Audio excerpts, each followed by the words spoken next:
Good morning. Today is Thursday, and we are going to start by going over this week's Mastery Connect quiz. You do not have an additional one, it is just the one that you took on Tuesday. If you did not get to take that on Tuesday, you need to take that before watching this video. Okay, the skill that we've been working on this week is first and third person point of view with literary text, which means they're fiction and make-believe. As we read along, we are going to highlight any words that we see that are first person words like I, me, my, and we're also going to cross out dialogue. Okay, so let's get started. The first text is called The Best Feeling in the World. And the first word is the word I. And the third word is the word my. Father had something up his sleeve. So, just in this very first sentence, you see the words I, my, and me. Now, some of you would argue, yes, you see first person words, but you also see words like his and he. Okay, so I'm going to remind you of that rule that we have that anytime you have a first person point of view word mixed in with third person words, those first person words trump the third person words. Okay, so I've already determined that this is told from first person point of view. Now, it's not enough just to identify the point of view. They're going to be asking me some questions about since it is first person point of view, what do I know because of that and things like that. So we've actually got to read our story and comprehend what it is that we're reading before we can go to our questions. So now let's just read. It says, I knew my father had something up his sleeve when he woke me at 5 a.m. one Saturday. He yanked the shades on my bedroom window up, flooding the whole space with bright sunlight. I was about to yell at whoever had disturbed my sleep until I saw the grin on his face. My father and I have never been very close. We have just never had much in common, and we're both busy much of the time. He seems to work constantly, and I'm always buried in schoolwork so that I can get into a good college. Still, I was puzzled at his behavior and at the excitement in his voice as he stood in my bedroom. I've made breakfast for us, Kristen, he said. Hurry, get dressed. Dressed for what? I asked, propping myself up in bed. Okay, so if the dad says, I've made breakfast for us, Kristen, it is told from first person point of view, but who is it telling it? Kristen, who we know is the daughter. Okay, so I'm figuring all this out before I even start looking at my questions, and that may make it easier on me later. Dressed for what? I asked, propping myself up in bed. It's a surprise, he called, dashing out the door. After showering, I dressed and made my way down to the kitchen, where the wonderful scent of breakfast hit my nose. I was not going to complain about being up so early now. We ate quietly for a while until the suspense was just too much. Where are we going today, Dad? Well, it occurred to me a couple of days ago that you've never been boating with me, he said, watching my face carefully for a reaction. I had secretly wanted to learn everything my dad knew about boating, although I had never asked him.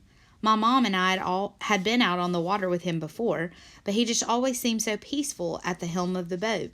My heart began pounding with anticipation, and I suddenly could not wait to leave.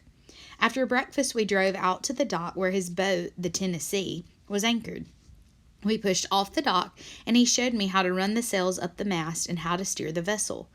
The bay was completely silent as we walked through the calm water toward the rising sun. I'm so glad you brought me out here, Dad, I said after a few moments. I started boating when I was about your age, he replied. I've waited my whole life to pass this hobby on to my child. We continued sailing as the morning air grew warmer, and I felt the sea mist spray across my face. I had never felt so peaceful or so close to my father in my life. Okay, so let's go ahead and start answering our questions. It asks what is the point of view of the story. So I know I can go ahead and eliminate third because I decided that before I started reading. Okay, before I started, reading the entire story and thinking about that just from the first sentence, I already determined that. Okay, so let's look at A. Okay, A says it's first person because my narrator is a character in the story.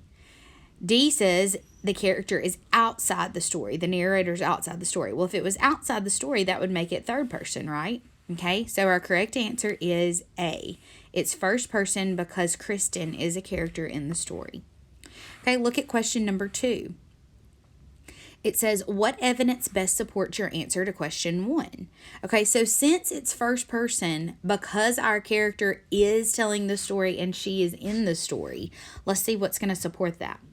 It's a surprise he called dashing out the door. That would support third person.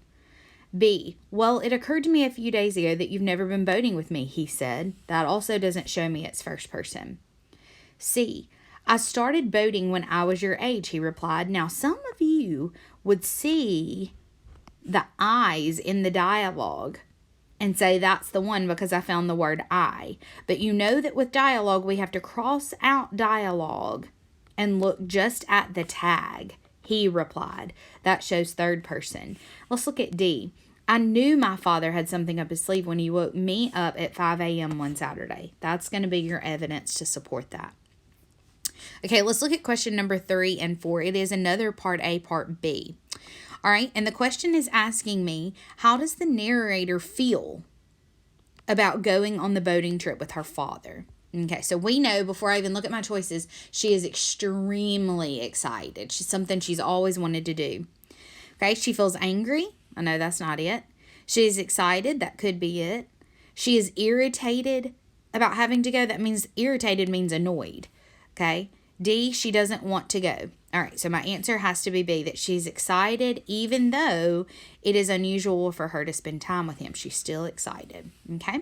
All right. Now, I know that I've got to see which choice in part B is going to support she is excited even though it's unusual for her to spend time with her dad.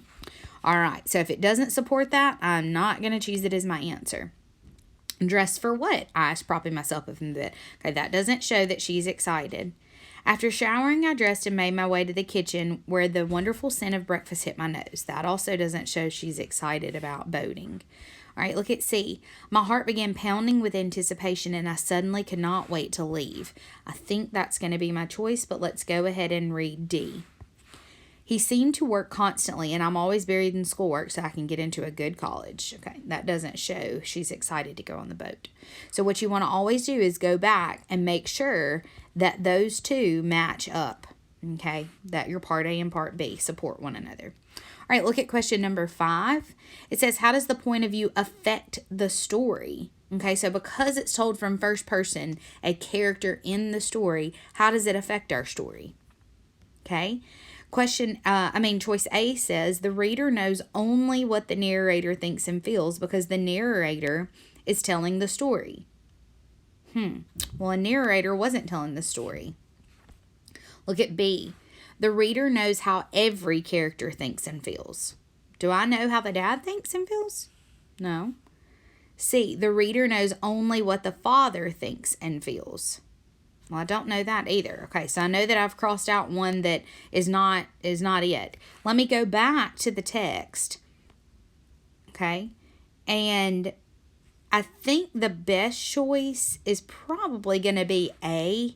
And I think what they're doing on this one is that they are considering the narrator Kristen herself. Okay, so the answer you should have chosen, I guess, would have been that one. I see why you might have missed that one, and I'll give you guys credit on that one. Okay, all right, look at 6. How might the story be different? Okay, so they're asking how would the story be different if it was written from the father's point of view.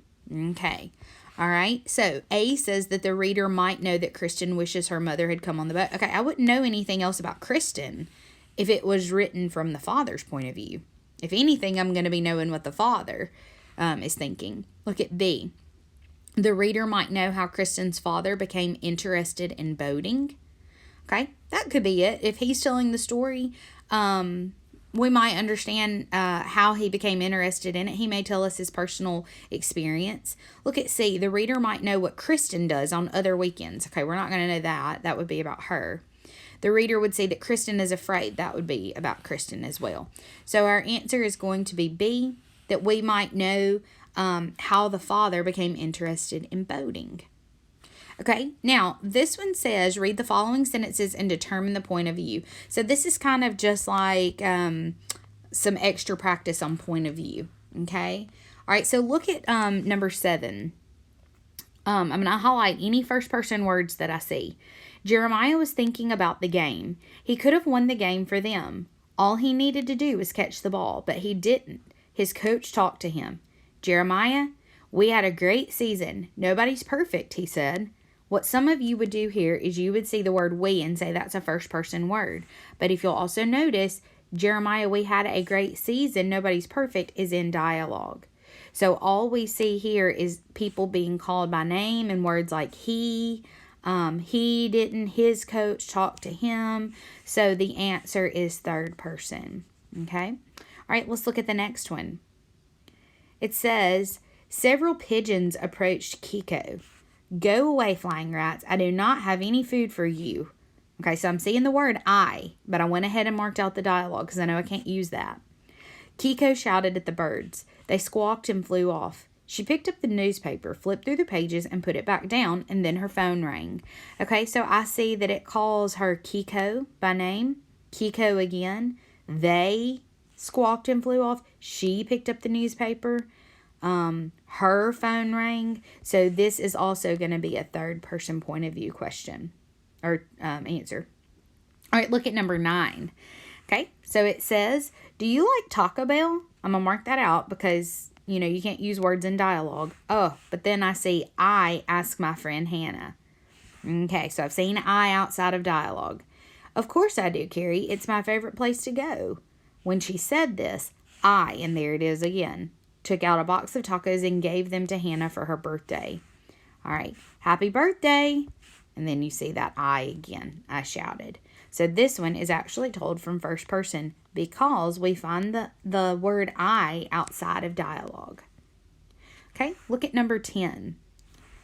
Okay, I ran as fast as I could all the way from home. Why did Mr. Shepherd have to give us so much homework? I knew Mom wouldn't let me get in the game if I didn't finish my work first. Okay, what are we seeing repeatedly outside of dialogue? Us, I, me. So this is told from first person. Okay, look at number 11. Now this one, I'm actually going to give you credit on as well because this is not something that I've gone over with you. It's actually a 5th grade skill, something you'll learn about next year. So I'm going to give you credit on number 11 as well. All right, and I'm also going to give you credit on number 12. Okay, because omniscient is not a skill that we have gone over in 4th grade either. It's something you'll do in 5th grade. Okay, guys, thanks for joining in. Remember, you should not have watched that video until you have taken the Mastery Connect quiz. That is just to see why you missed the ones that you missed. And if you made 100, you don't have to watch the video.